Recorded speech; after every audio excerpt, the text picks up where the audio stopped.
Hello, dear partners and professor. I am going to talk about self-regulation and autonomy and its importance for me as a teacher and as a learner. Self-regulation strategies are key in education and learning.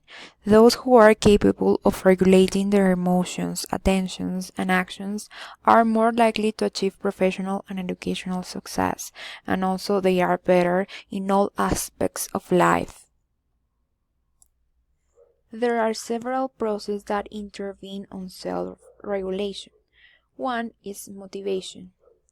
Well, as we already know, motivation is the driving energy behind all actions and behaviors, and according to Albert Bandura, it is regulated by the thinking that a given course of action will produce certain outcomes. Well, motivation works when a person has an inner desire to achieve an outcome and knows that through certain behaviors this goal can be attainable.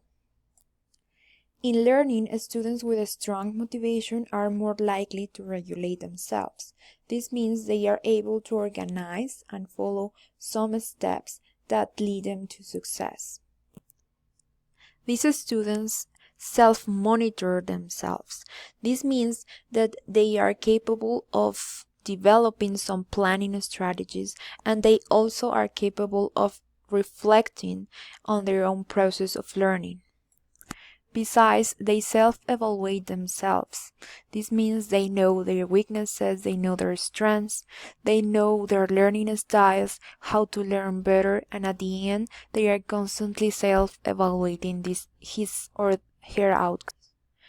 And these processes will lead them to success, which at the same time will increase the student's self-efficacy and their motivation, which at the same time will lead the process will be repeated again with a different task.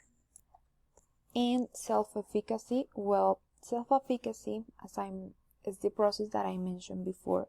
It is very important in the learning process because a person who is capable of regulate him or herself possesses a high sense of self-efficacy. According to Bandura, self-efficacy are the beliefs that determine how people feel, think, motivate themselves, and behave. Self-efficacy beliefs produce diverse effects on learning through four major processes, which include cognitive, motivational, affective, and selection processes. Therefore, all learning processes in life are determined by self-efficacy. With this in mind, I draw the conclusion that self-efficacy is like a superpower because it determines the goal we set, the motivation we have to achieve them, how well we manage stress and social challenges. In other words, self-efficacy is a predictor of future success in all tasks.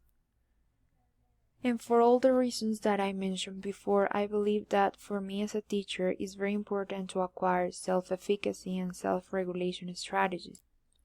If I want to teach my students how to be autonomous learners, first I need to learn myself how to be a self-regulated learner.